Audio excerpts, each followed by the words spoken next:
Mbote balinga mikati na Yesu. Bonsoir ou bonjour, bien-aimés dans le Seigneur. Nzambe aleka na kopambola biso nyonso. Que Dieu nous bénisse tous. Tokomi na ngonga oyo toliaka liloba na Nzambe. Nous sommes au moment où nous nous nourrissons de la parole de Dieu. Banda tongo tipokwa. Du matin au soir, Na kolikia. nous espérons Tolie biloko ndenge na ndenge. que nous avons mangé toutes sortes de nourriture. Nyonso wana pona kopesa nzoto oyo Nzamba pesa biso ya physique makasi. Tout ça c'est pour renforcer notre corps physique que Dieu nous a donné. Mais pona koyebisa. Pour vous dire Na Satana. À l'ennemi. Et komama. Qu'il est écrit. Okoki.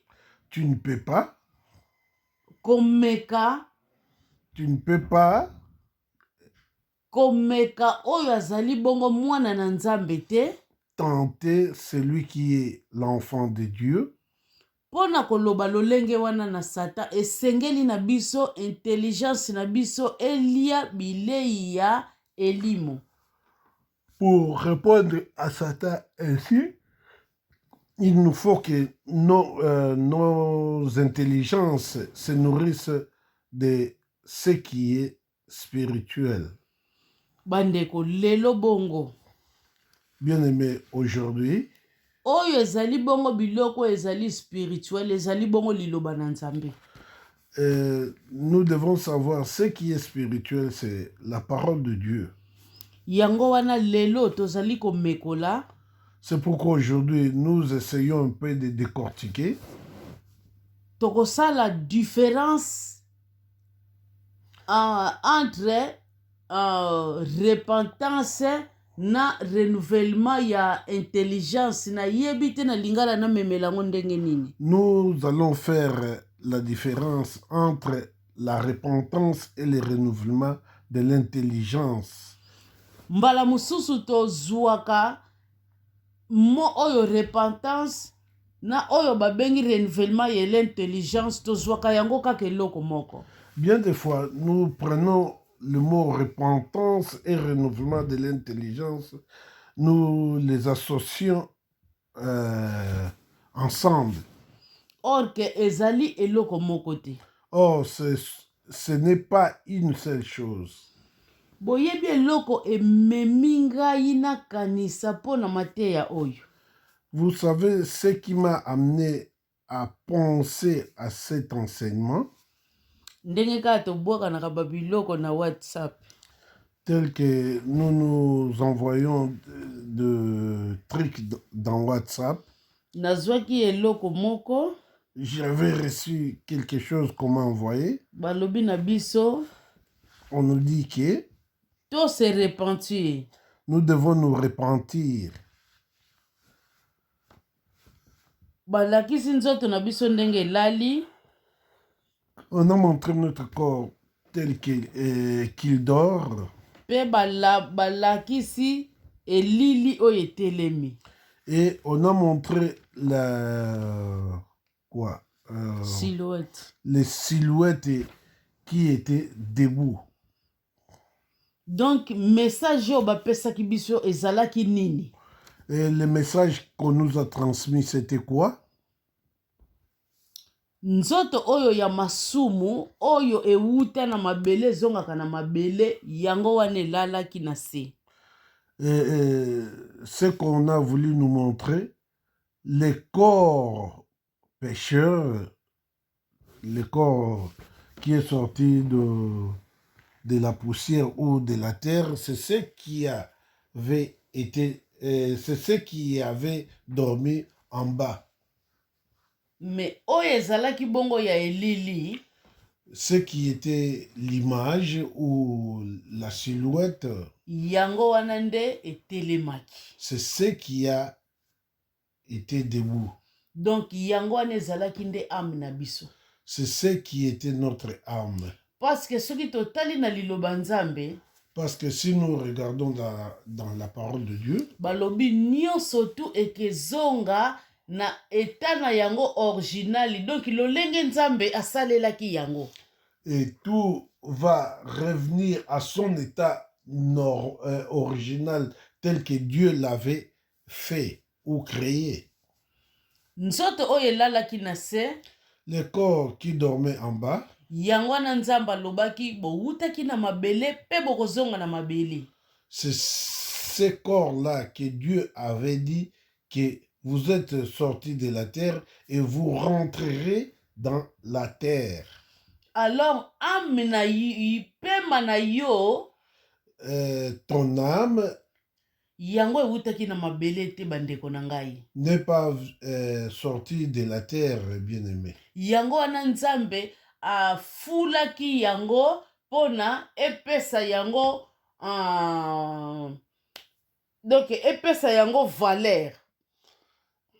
Donc ça, c'était ce que Dieu avait soufflé pour donner au corps la valeur. Polere apesaki yango mupepe, yango wana esalaki ke banda ko bouger esala ndenge lelo oyo ngai na yo tozoloba.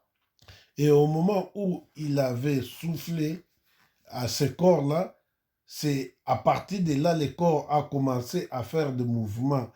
Et que nous soyons aujourd'hui à mesure de parler, de marcher et de faire tout ce qu'on veut. Donc amwana bandeko na ngai yango wana nde ezali ko représenter misala na yo. Et cette âme-là, c'est ce qui représente tout ce que tu fais comme travail. Bandeko na ngai kati na Yesu. Mais bien aimé dans le Seigneur, yango wana bomoni, c'est pourquoi vous voyez, toye komekola. Nous venons d'essayer d'expliquer. Nzamba lobi, Dieu nous dit, na lingi bino nyonso tu bobikisama. Je veux que tout le monde soit sauvé. Bosuka kaka na kobikisama te. Que vous n'arrêtez pas seulement à être sauvé. Kasi bokoma na boyebi oyo ya liloba na ngai. Que vous soyez à mesure de connaître ma parole. Parce que tango boyebi liloba na ngai. Parce que dès que vous connaissez ma parole, mutu moko okoka kokosa bino lisusu te. Et personne ne va plus vous mentir. Parce que liloba nzambe lobi na biso. Parce que la parole de Dieu nous dit, ya faux bakoya ebele. Les faux viendront nombreux. Bakoya pe koningisa mokili. Ils viendront aussi bouger le monde. Oyo balobi bongo donc bako séduire bino. Ce qu'on dit, ils vont vous séduire. Mais biso tomitika te. Nous ne devons pas nous laisser faire. Pona nini toko se laisser faire te, toko koma na mesure wana parce que toko yeba liloba nzambe. Pourquoi nous n'allons pas nous laisser faire? Parce que nous connaîtrons la parole de Dieu. Mais soki boyebi liloba nzambe te. Et si nous ne connaissons pas la parole de Dieu, batu wana bako ningisa biso.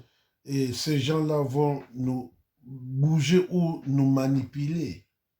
Bandeko na ngai. Mais bien aimé, to serrer ba ceinture. Nous devons serrer nos ceintures. Parce que to lingi to banda. Parce que nous voulons commencer maintenant. Ezana babiloko mosusu. Il y a d'autres choses. Oromona tozo simba yango penza te. Que nous ne touchons pas ça vraiment. Parce que lilobelobi. Parce que la parole de Dieu nous dit. Bolingi kaka bozalaka ba bébé na liloba ya nzambe. Parce que la parole de Dieu nous dit que vous voulez toujours être des bébés dans la parole de Dieu. Donc yangwana tobengaka ba bébé spirituel. Et c'est ce que nous appelons les bébés spirituels. Donc liloba oyo. Donc cette parole. Ezali na enseignement oyo bakoki pe kopesa bino te. Il y a des enseignements aussi qu'on ne peut pas vous donner. Parce que bazomona bozokola kaka te. Parce qu'on voit que vous ne grandissez pas. Yango wana lilobelobi na biso ke na niveau oyo biso tokoma esengeli tozwaka ba nourriture moko ezali solide donc ba senima ya makasi.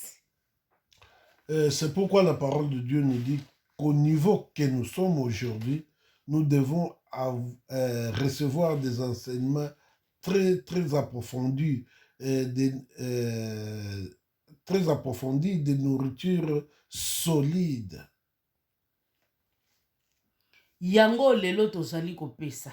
C'est ce que nous allons donner aujourd'hui. Tangu nyonso tozali koyoka mateya. Toutefois que nous écoutons la parole de Dieu, bazoloba na biso kaka ke bobongwana bobongwana bobongwana. On nous dit seulement que changez, changez ou repentez-vous, repentez-vous. Alors tozali kokoka kokabola te eloko nini oyo babengi repentance esalamaka na ngonga nini, et puis eloko nini oyo babengi renouvellement de l'intelligence. Tangu nyonso repentez-vous. Et nous ne sommes pas en mesure de pouvoir discerner ou séparer les mots repentance et discernement, plutôt renouvellement de l'intelligence, parce que toutefois, on nous dit que repentez-vous, repentez-vous. Bandeko kati na Yesu. Bien-aimés dans le Seigneur. Alors, eloko nini oyo babengi repentance? Qu'est-ce qu'on appelle repentance? Repentance ezali. La repentance est. Donc, mutu azwa décision. La personne doit prendre la décision. Ya kotika mabe. De laisser les mal. Ou d'abandonner les mal. Alors, repentance. Repentance. Ezali koya. Vient. Avant mutu ayamba Yesu Masiya. Avant que la personne reçoive le Seigneur Jésus-Christ comme Seigneur. Donc, fatika nanu mabe. Il doit d'abord abandonner les mal. Fazwa décision ya kotika mabe. Il doit prendre la décision de cesser avec le mal. Yango wana balobi repentance. C'est ce qu'on appelle la repentance. Tango asilisi kosala repentance. Après avoir terminé la repentance. Après akoyamba Yesu Masiya. En ce moment-là, il recevra le Seigneur Jésus-Christ. Yango wana sikoyo. C'est pourquoi tozali kotala na liloba ya Nzambe. Nous regardons dans la parole de Dieu. Mais loko oyo babengi renouvellement ya intelligence. Et la chose qu'on appelle le renouvellement de l'intelligence. Et yaka après la repentance. Vient après la repentance. Na tango mutu asili kondima Yesu Masiya. Après avoir reçu Jésus-Christ. Alongwe na page oyo ya repentance. Il quitte la page de la repentance. Akoti na procédure ya renouvellement ya intelligence. Il entre dans la procédure ou le processus de renouvellement de l'intelligence. Parce que ce qui mutu azali ko remondimi oyo azali ko renouveler intelligence na ye.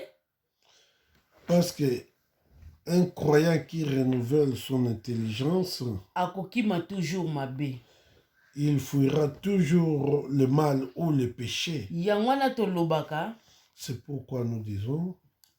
Livre oyo ya renouvellement et intelligence. Ce livre de renouvellement de l'intelligence.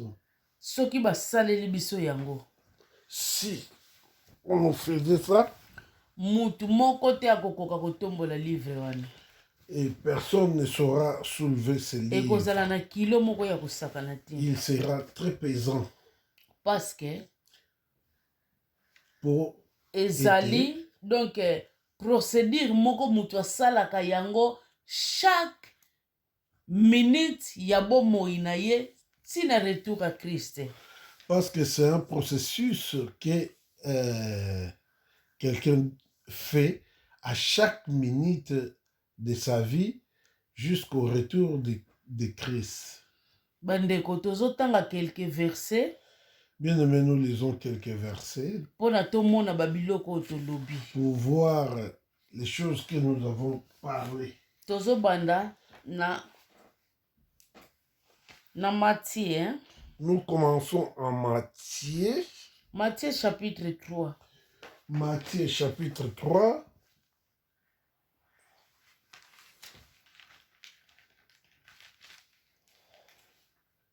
Matthieu chapitre 3. Tokokende na verset 2. Matthieu chapitre 3 au verset 2. Oui, okoki kotanga. Je lis au nom du Seigneur Jésus-Christ. Il disait, répentez-vous, car le royaume des cieux est proche. Bandeko balingami. Bien-aimés dans le Seigneur, Awa. ici, ezalaki bongo Jean-Baptiste mutabanda ekoloba. C'était Jean-Baptiste qui parlait. Alobi na batu basala nini? Qu'est-ce qu'il a dit aux gens? Batu babongwana. Que les gens changent ou se répandent. Pona bokonzi bwa likolo ekomi pembeni. Parce que le royaume des cieux est proche. Bo comprendre? Vous comprenez? Awa ezalaki bongo azotinda deja batu babongwana. Pona nini ayebaki koyamba Yesu Masiya ekomi pene du batu babongwana deja. Ici, il a envoyé les gens de changer ou de se transformer parce que Jésus-Christ était proche de revenir. Mais bien aimé dans le Seigneur. Balinga minakolo. Bandeko biloko oyo spirituel ezalaka folie na batu oyo bayebaka ngote. Bien aimé, ces choses spirituelles est une folie pour ceux qui ne comprennent pas. Awa tomoni balobi na biso tobongwana. Ici, nous voyons qu'on nous dit que nous devons nous transformer. Pona toyamba Yesu Christo na biso. Pour recevoir Jésus-Christ. Mais plus loin bandeko. Mais plus loin, bien-aimé. Toye na 11. Au verset 11. Oui. On nous dit ceci au verset 11. Moi, je vous baptise d'eau pour vous amener à la repentance. Mais celui qui vient après moi est plus puissant que moi. Et je ne suis pas digne de porter ses souliers. Lui, il vous baptisera du Saint-Esprit et des feux. Bandeko. Awa tozana de sujets ezobimisela biso verset oyo. Bien aimé, ici, ce verset nous fait sortir des sujets. Mais biso tozozwa kaka partie A. Mais nous prenons seulement la partie A. Awa tozomona toujours Jean-Baptiste mutabanda ekoloba. Ici, nous voyons que c'est Jean-Baptiste qui nous parlait toujours. Awa Jean-Baptiste azoloba na biso. Ici, Jean-Baptiste nous parle. Ngai nazali kobatisa bino na mai. Moi, je vous baptise d'eau. Pona na mema bino kaka na repentance. Pona mema bino kaka bobongwana. Pour vous amener à la repentance, à la transformation. Bozo comprendre? Vous comprenez?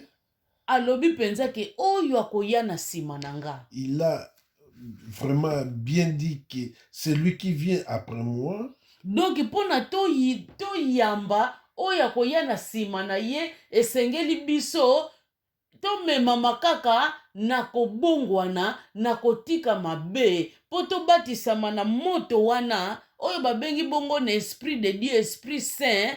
Donc esengelaki na biso kaka nini biso nde tosala repentance, biso nde tosala nini tobongwana.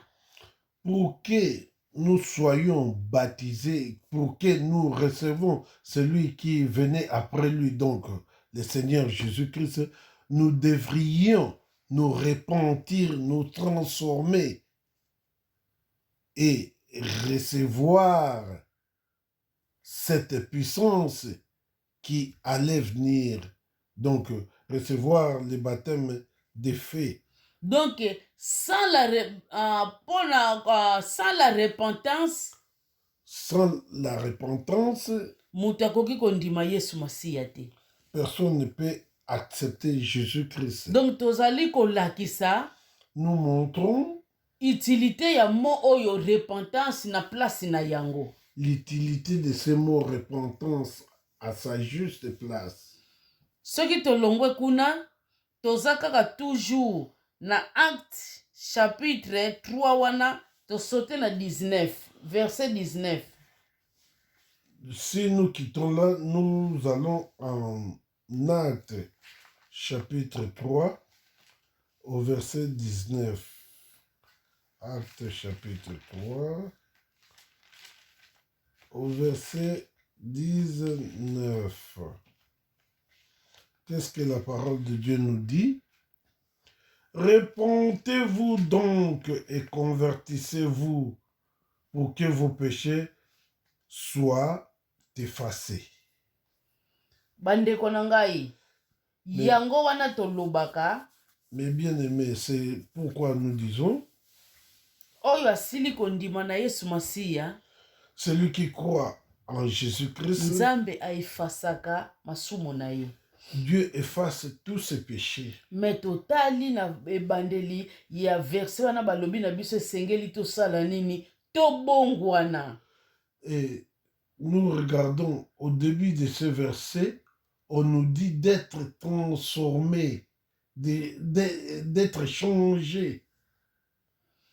Donc, pona ba péché na biso ebongwana yango ba foto yamba Yesu. Alors avant to yamba Yesu esengeli tosala nini tozwa décision ya kotika mabe.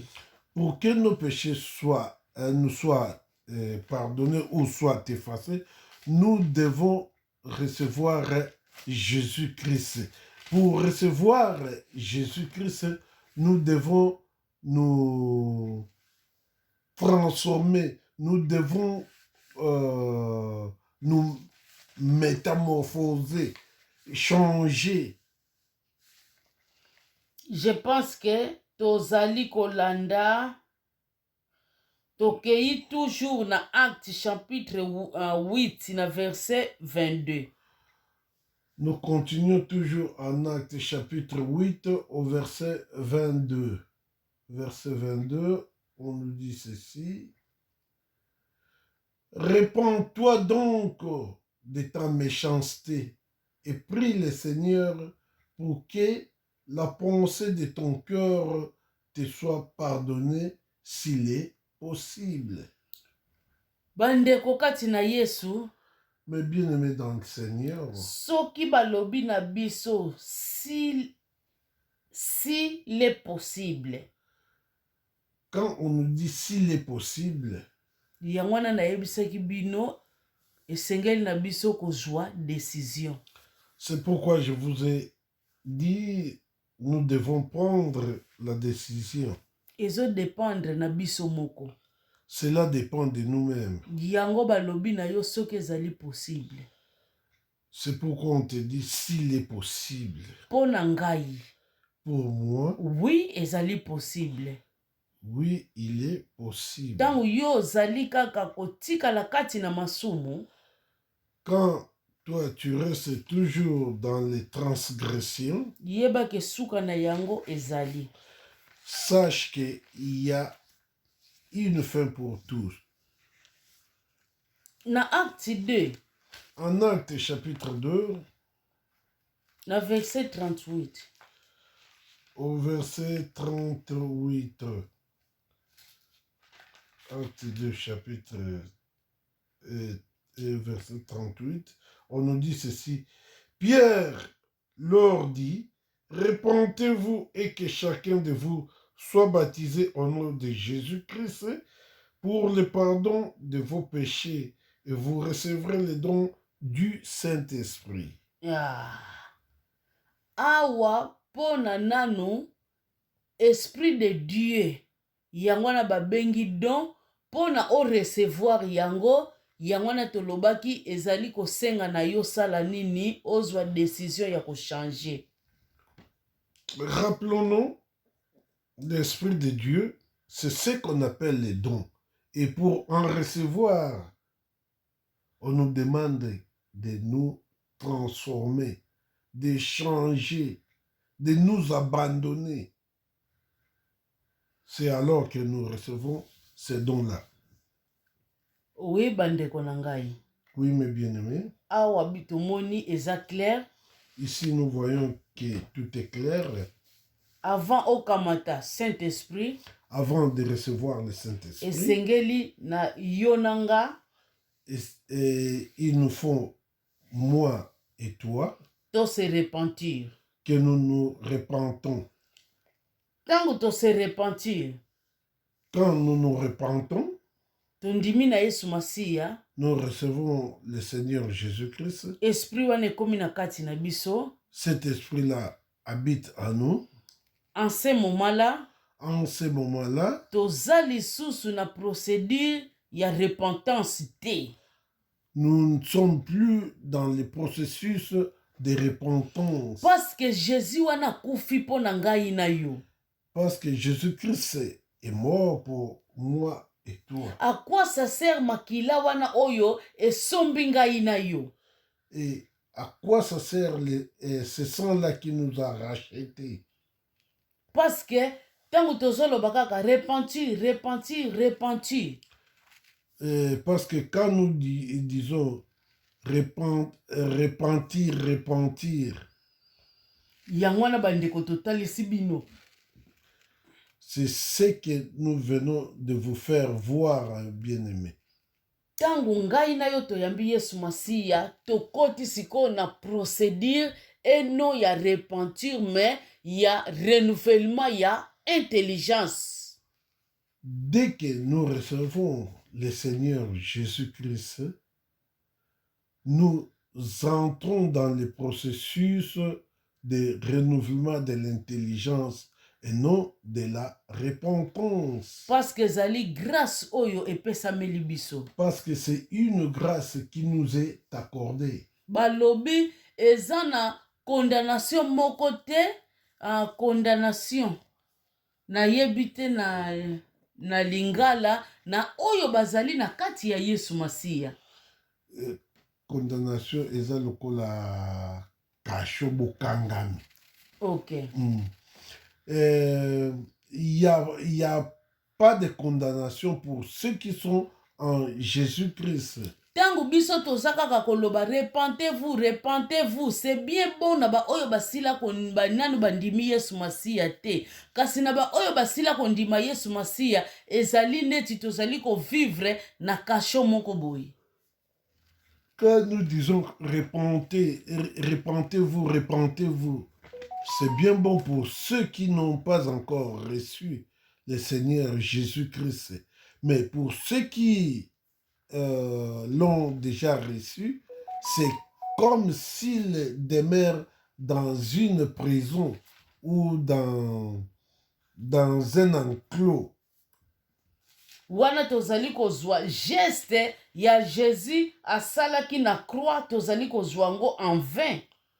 Là, ça démontre que tout ce que Jésus a fait comme geste dans la croix, nous en prenons en vain. Bandeko na ngai, mes bien-aimés, tokende na Romain. Allons-y en Romains. Romains chapitre 12. Romains chapitre 12. Tokotanga na verset 1 na 2. Nous lirons au verset 1 et 2. On nous dit ceci. Je vous exhorte donc, frères, par les compassions de Dieu. Bandeko na ngai nazali koloba na bino, exhorte nazali kobondela bino, nazali koteya bino na mawa na Nzambe. Bien-aimés, je vous exhorte par la compassion de Dieu, à offrir vos corps comme un sacrifice vivant, saint, agréable à Dieu, ce qui sera de votre part un culte raisonnable. Donc balobi tomipesa banzoto na biso oyo, tomipesa yango epai ya Nzambe. Donc ezala sacrifice epai ya Nzambe, balobi sacrifice moko vivant. Donc eloko moko oyo ezali plein de vitalité. Balobi na biso ezala saint. Saint wana donc biso bana Nzambe esengeli totambola na sainteté. Eloko moko saint oyo ezali pure, oyo ezali sans tache, ezala bongo agréable, donc kitoko makasi liboso ya Nzambe na biso. Donc cela veut dire que nous étant enfants de Dieu, nous devons offrir nos corps comme des sacrifices vivants à Dieu, des sacrifices sans tâche, des sacrifices saints, et ce qui sera vraiment une chose très agréable devant Dieu.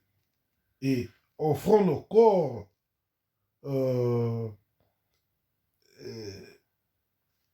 à Dieu, et cela sera comme un culte raisonnable à Dieu, ce qui plaira à Dieu. Dans verset 2, au verset 2, on nous dit, ne vous conformez pas au siècle présent, mais soyez transformés par le renouvellement de l'intelligence, afin que vous discerniez quelle est la volonté de Dieu, ce qui est bon, agréable et parfait. bandeko na ngai kati na bonzambe, Mais bien aimés dans le Seigneur, balobi na biso donc to se conformer te na siècle présent. que nous ne nous conformons pas à ce siècle. Donc, eloko nini oyo babengi siècle présent? qu'est-ce qu'on appelle le siècle présent? Oyo nyonso tozomona na kati na mokili oyo, Tout ce que nous voyons dans ce monde, yango wana bazobenga siècle présent. c'est ce qu'on appelle le siècle présent. Alors biso bana na Nzambe, Alors nous, étant enfants de Dieu, balobi na biso tolinga mokili oyo te, on nous dit que nous ne devons pas aimer ce monde, parce que tozali bato oyo bazoleka nzela, parce que nous sommes des étrangers. tozali bato na mokili oyo te. Nous ne sommes pas de ce monde. Po mondi oyo ezali na makambo na yango ya mabe ya ndenge na ndenge. Parce que ce monde a vraiment de mauvaises choses ou se convoitises différentes. Dutangu lilobelobi tolinga yango te. Au moment où la parole de Dieu nous dit de ne pas l'aimer, Mais yo zali kolinga yango, et toi tu l'aimes, yango na babengi siècle présent. c'est ce qu'on appelle le siècle présent. Siècle présent bandeko eza na makambo ya ndenge na ndenge oyo ezosepelisa Nzambe te. Le siècle présent a différentes choses qui ne plaisent pas à Dieu. Bandeko kosala kibondumba, Faire la prostitution, kimuyibi, voler, kotonga, parler mal les uns les bandeko autres. na yebi cupidité, donc toutes sortes ya mabe. Et vraiment toutes sortes de mal ou de péchés. Yango na babengi siècle présent. C'est ce qu'on appelle le siècle présent. Mais liloba ezali koloba na biso, Mais la parole de Dieu nous dit, biso nous to se conformer na yango te. ne devons pas nous conformer. Donc à to ça. landa yango te. Nous ne pouvons pas en suivre. Pona tango tozali kolanda yango, Parce que quand nous suivons, tozotosa Nzambe na biso te. nous n'obéissons pas à notre Dieu. Mais biso bana na Nzambe, Mais nous, enfants de Dieu, esengeli na biso, il nous faut intelligence na biso, notre intelligence elata mayele ya sika. revêtent la nouvelle intelligence. Yangwana balobi renouvellement de l'intelligence. C'est ce qu'on appelle renouvellement de l'intelligence. Balobi to lata mayele ya sika.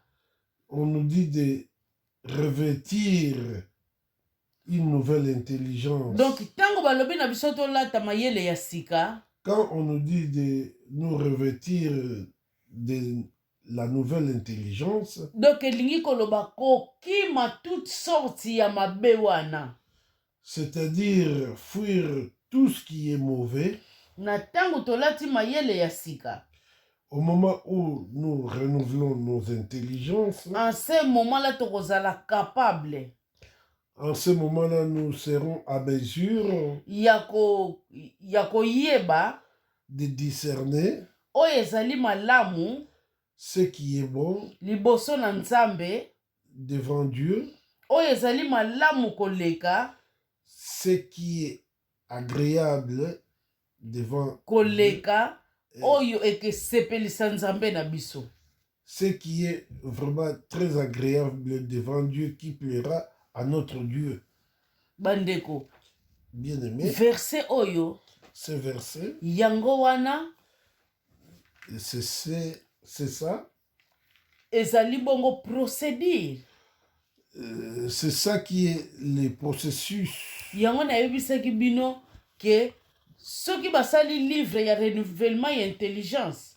C'est pourquoi je vous ai dit, si aujourd'hui on faisait un livre de renouvellement de l'intelligence, nous n'allons pas être à mesure de les soulever. Ce livre-là va vraiment peser. Yango oyo balobi na biso. Et c'est ce qu'on vient de nous dire. Donc verset oyo yango wana ezali clé. Ce verset, c'est ce qui est la clé. Yango ezali bongo fondation. C'est ce qui est le fondement na biso bana na Nzambe, de nous, enfants de Dieu. Yango wana devoir processus oyo biso esengeli to salaka tito kotika mokili oyo. C'est ce qui est le devoir ou la procédure que nous devons faire jusqu'à ce que nous quittons ce monde. Yango wana balobi na biso. C'est ce qu'on vient de nous dire. Topesi différence. Nous venons de donner la différence entre repentance na renouvellement intelligence. Et renouvellement de l'intelligence. Repentance. Tango mutu nano andimi na Yesu Kristo te. Au moment où la personne n'a pas encore cru au Seigneur Jésus-Christ. Na tango tondimela déjà Yesu Masiya. Au moment où nous avons déjà cru en Jésus-Christ, tolongwe na côté repentance. Nous quittons du côté de la repentance. Photo ça l'effort wana siko ya kotambula na renouvellement et intelligence. Nous devons faire cet effort de marcher du côté des renouvellements de l'intelligence. Ndenge côté Ephésiens zoloba na biso. C'est comme Ephésiens nous dit. Nakala tozalaki bongo ténèbres. Jadis nous étions ténèbres. Sikoyo tokomi bongo lumière. Et maintenant nous sommes lumière. Esengeli to marcher na lumière. Nous devons marcher comme les enfants de lumière. Je pense que différence. Et je pense que la différence que je devrais vous donner, c'est ça. Mais bien aimé dans le Seigneur. Bien-aimé dans le Seigneur. Quand tu prends ton verre, tu mets du coca. Quand tu veux boire de l'eau, pour que cette eau-là soit pure, tu dois jeter ce coca-là. Si tu ne veux pas jeter ce coca-là, même si tu mets de l'eau, l'eau-là ne sera pas pure. Lolenge moko yango tomoni église ya kala babandaki ko vérifier l'écriture pour na ko comprendre. Et c'est de cette façon, nous venons de voir que l'église primitive ou l'église ancienne vérifiait les écritures pour comprendre. tozala bafana ya bapaster te, Nous ne devons pas être fanatiques des pasteurs. tozala bafanatike ya nani ya baeglize na biso te. Nous ne devons pas être fanatiques de nos églises. Biso totala oyo liloba elobi. Nous regardons ce que la parole de Dieu nous dit. Tosala effort wana ya kotambola na renouvellement ya intelligence. Faisons cet effort de marcher avec les renouvellements de l'intelligence. Mutu na biso etambola na mayele ya sika. Nos têtes marchent avec la nouvelle intelligence Pona tosepelisa Nzambe. pour plaire à Dieu. Pona mokolo yo kokufa. Parce que le jour où tu mourras, Yeba ke âme na yo. sache que ton âme Yangwane ko représenter yo. va te représenter Na misala nyonso obandaki kosala.